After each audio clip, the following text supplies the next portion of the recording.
Good afternoon. Ito, naswertihan ko ngayon dito. Naglalakad ako papuntang Robinsons. Nakita ko itong mga estudyante na ito ang mga dapat na binibigyan talaga ng pagkakataon.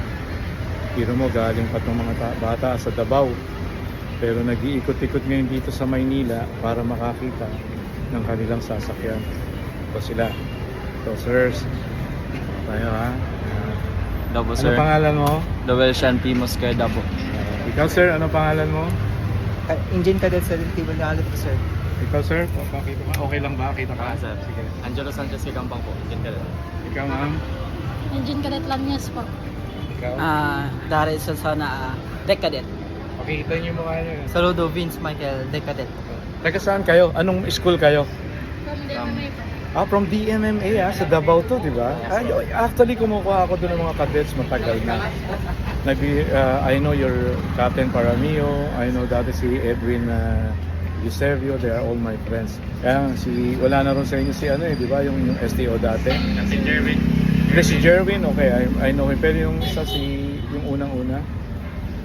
Si Jervin lang yung naana. Si Jerwin, yung pinalitan ni Jerwin. Parang nagkaroon yata ng sakit. Anyway, saan na kayo nakakarating dito ngayon? Dito na, sir, sa Malate. Inikot na namin yung buong Malate. Marami na kayo napag-applyan. Hanggang sa Quirino, sa Hilpuyat. Papunta na kami ron ngayon sa Calao. Sa Calao. So, lahat kayo, parang nagbabaka sakali lang. Wala sa inyong mga sponsor ko. Ito mga guys, sa mga manning agency na kakilala ko, pare-pareho naman tayo nasa manning. Baka naman pwede niyong bigyan ng pagkakataon itong mga bata na ito na galing pa to sa Davao at willing na maghanap dito ng ng sasakyan nila bilang cadet. So, saan kayo tumutuloy ngayon dito? Sir, we are... Dito sa oo. So para transient home. So ilang linggo na kayo dito sa Manila? Sa linggo pa, sir. 1 week pa, sir. 1 week na kayo rito. So sa inyong gastos 'yon, gano'n? Opo. Wow. So, ito isang panawagan sa mga kaibigan natin sa Manning. This is Captain Flores, Captain Edgardo Flores, na nakikiusap sa inyo.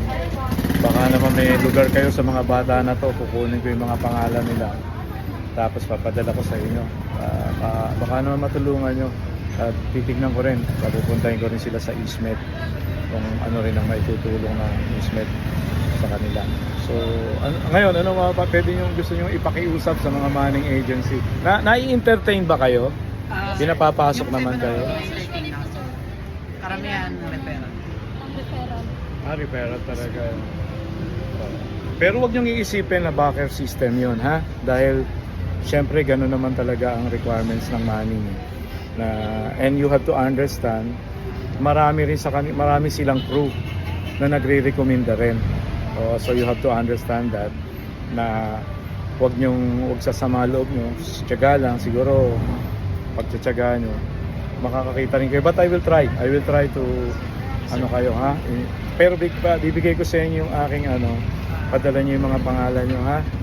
I do not promise anything, I cannot promise anything, but I will try my best para matulungan ko kayo. Again, ako si Captain Flores, dati akong General Manager at saka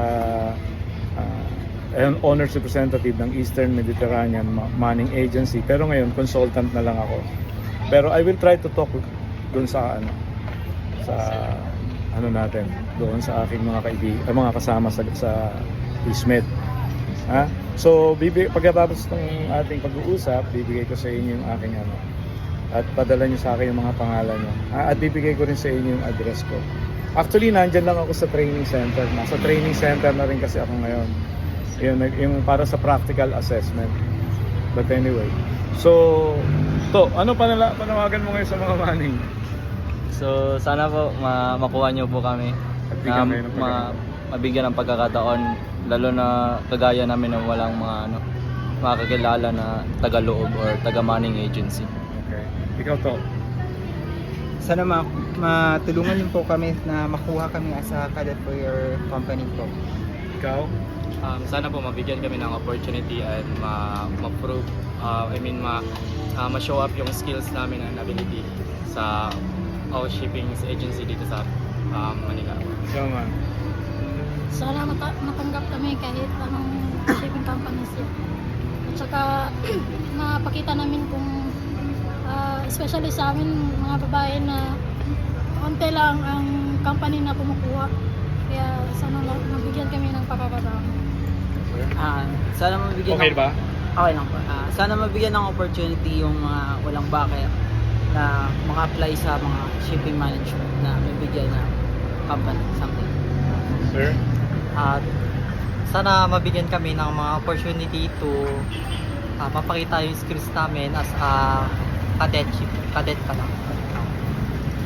Well, ako, personally, as Captain Flores, I am recommending DMMA kasi matagal na ako rito kumukuha ng mga kadete and proven na sila even sa English proficiency, yung kanilang classroom instruction knowledge, talagang reliable sila. Marami na ako na-produce ng mga kadete na naging official ko na ngayon at kapapakinabangan ko na sa aking company. So guys, maybe baka matulungan nyo to give them break. Really, medyo nagiging sentimental ako kasi katulad din nila na naramdaman ko rin yung maging kadete before. Sana, kasi naglalakad lang ako papuntang Robinson sana na nakita ko sila dito. So sige guys, at ano sa inyo ha, good luck sa inyo sa paghahanap nyo, and I will give you after this, I will give you my yung i-PM nyo ko doon, yung lahat ng pangalan nyo, at I will try to go to Eastmed tomorrow. But I do not want to promise anything.